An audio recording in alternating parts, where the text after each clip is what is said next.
Israel and Hamas appear to be on the verge of an agreement to release some of the hostages held in Gaza. According to a statement cited by several news agencies, the leader of the Palestinian militants, Ismail Haniyeh, has said that negotiators are close to reaching a deal. It's thought the agreement would see a swap of Palestinian prisoners being held in Israeli jails for a significant number of Israeli hostages taken by Hamas on the 7th of October. A temporary truce of several days is also said to be part of the deal, as is the movement of humanitarian aid into the territory. Well, as those negotiations continue, several families of Israeli hostages have voiced concern that Israel's war cabinet is not doing enough to bring their loved ones home. Relatives met with lawmakers to urge them not to pursue a bill that would enable the death penalty for captured Palestinian militants. Frustration boiling over. Their anger is directed towards far-right members of the Knesset's National Security Committee. The families of the hostages abducted by Hamas are against a proposed law endorsed by some committee members. The draft bill enables the death penalty for terrorists. But the families believe even the debate around the bill could jeopardize the lives of their loved ones. Look at us, but not as an outsider. Look at us as if she is your sister, as if he is your child, your grandchild. Would you risk anything that could now harm his life? When he is back, prosecute them, raise this discussion again. But he is not here, and because of this, he may never return. Far-right members of Israel's government see the death penalty as a deterrence. I think that the death penalty is required, so such events as we saw don't happen. Another massacre, another disaster. An argument the families are not buying. Maybe you should stop talking about killing Arabs and start talking about saving Jews. Don't tell me about how we want to kill Arabs, because it was us who was getting killed by them, not the other way around. With emotions running high, many Israelis are losing their patience. They have been regularly protesting, asking the government to do more. This is incredibly disappointing because I feel that at this point, when we know that taking down Hamas, we keep hearing from them, is going to take months or years, and it's going to take a long time. On the other hand, the other objective is time sensitive. People are dying. A hostage deal between Israel and Hamas appears to be in the works. And many here don't want to risk anything, now that a return of at least some of the abductees could be just around the corner. Let's talk to Abbey Onn. Abbey is an American Israeli in Tel Aviv. 2 members of her family were killed in the October 7th terror attacks. 3 others are believed to be Hamas hostages. Welcome to DW. We'll come to this talk of a deal in a moment. Could you start, though, by telling us about the family members that you've lost and those you're worried about? Sure. Thank you for having me. On the morning of October 7th, we began checking in with family. We have family that lives on kibbutz near Oz, which if you look at the map, it's really right across the border in the southern part of Gaza. And we have family living in different houses on the kibbutz. And they began reporting a terrorist infiltration, hearing of gunshots, and so on. And what transpired over the next few hours was that 5 of the family members were taken hostage. Carmela Dan, who turned 80 in captivity, my aunt. Her granddaughter, Noya, who'd slept over at her house. She was a 13-year-old autistic girl. And in the other house were 2 other of Carmela's grandchildren, Sahar, who was 16, and at the time, Erez was 11, and they were with their father, Ofer. They escaped through a window. And on October 8th, we saw a video of Erez in Hamas's hands, kind of pulling him down the road.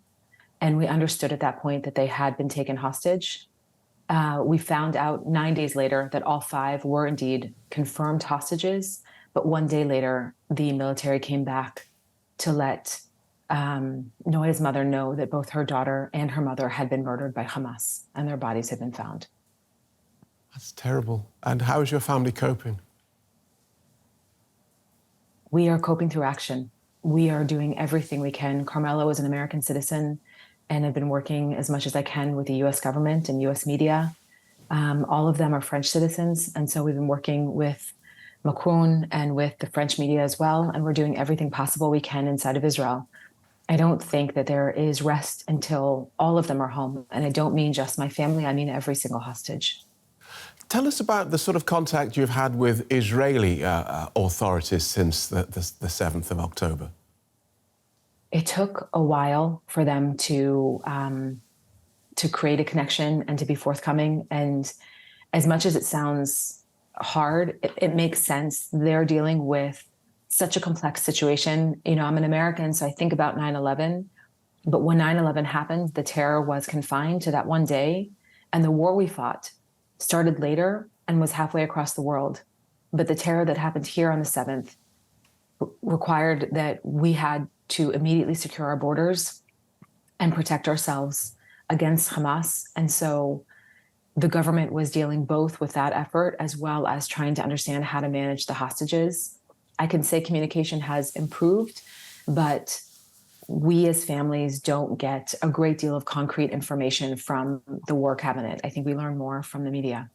Right. So how long was it into this process, if I can put it that way, that you started to find out who you need to speak to, how you can contact people within the Israeli government? You said at first it was difficult, and you understood why. So how did you negotiate that? It took 4 days for them to even build the war cabinet. I think in the beginning there was, kind of disbelief that it took so long. And then it took 9 days for them to reach out to us as a family. And we have 5 hostages. There are some families that have 10, but there are some families that have 1. And so we felt like, how is it possible that we're not hearing from them? These are all members of our government, so we know who they are. We started trying to go after them ourselves. We started, trying to get to them. But at the same time, in that same set of days, Secretary of State Blinken was here. We spoke on Zoom to President Biden, and we had 10 senators from a bipartisan delegation show up from the United States. And I think that contradiction really showed the difference in the responses. But again, the Israeli government was focusing both on the war and on the hostages, and they're not the same goal in a sense. They are conflicting in many ways, and it adds complexity. Now we're hearing a talk, and it's only that at the moment. We're hearing talk of a deal being closer, a deal that it is said would involve the swap of Palestinian prisoners for hostages, your family amongst them. My guess would be you've been here before. How do you view these informal talk of a deal? I try not to pay a ton of attention to it until I think it's real. We've gotten our hopes up. We know that things are fragile. And we're just waiting for something to be concrete. The fact that 4 hostages have been released and 1 has been rescued is amazing. It's better than nothing at this point, but it also feels very challenging that we have to fight to continue to make sure the hostage issue doesn't get lost and that people move on this. Yesterday was the International Day of Children, and we didn't hear word from UNICEF. We haven't heard word from any UN or global health organizations regarding sign of life or medical status of anyone. And right now we feel like we're unsure how the world isn't screaming on behalf of the hostages. As an American and an Israeli and a human, we are sad about every loss of life, but it feels like the world is not screaming hard enough for these innocent civilians that are being held hostage. And what you've heard about the potential or the possible terms of this deal, do you have thoughts on that? Or is it just a case of whatever it takes, let's get our people home? I think at this point, I think there's a complexity of the ceasefire because it puts our soldiers at risk. And that's clearly a challenge and something that we need to, not we, the government and the military need to think really, really critically about. But if it's a prisoner swap, take the prisoners, bring our families home. I feel like I don't know what else can be done. And so take the prisoners. We can figure that out at another point. But if it means that we get our families home, then I think absolutely it's a no-brainer for me. You've given many interviews since these terrible attacks, obviously keeping the spotlight on the hostage issue. How does all this activity on behalf of your missing family, how do you balance that with your need to grieve and come to terms with the losses that you've suffered? I don't. I think you just push forward and you'll grieve when there's time. I feel like when they're home, I'm going to go to sleep for a really long time and then I'll wake up and I'll grieve. But in the meantime, it's just doing everything we can. I stood at a protest this morning in Tel Aviv. I went to Hostage Square after that to see the installations and the people, to meet American Jews that are here visiting, to bear witness to what's happening. And you just keep doing everything you can to make sure that this issue doesn't get lost and these people don't get forgotten. 34 children, people who are wounded, elderly, men, women, all of them, every single one needs to be brought home. We cannot, neither side can build a war on their backs. Have you thought about what you're going to do, what you're going to say when you have these 5 people back in your life again? I'll have 3 people back because 2 are murdered. Look, it's my cousin's son that we're speaking about. He's the same age as mine.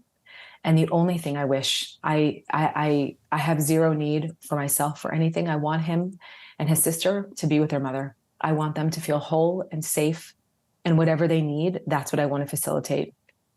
That's it. That's would be what I wanted. And I think every single one of us needs to think about, if this was our child, if we don't have children, if it was our sibling or our parent or our grandparent, I would crawl out of my skin if this was my child.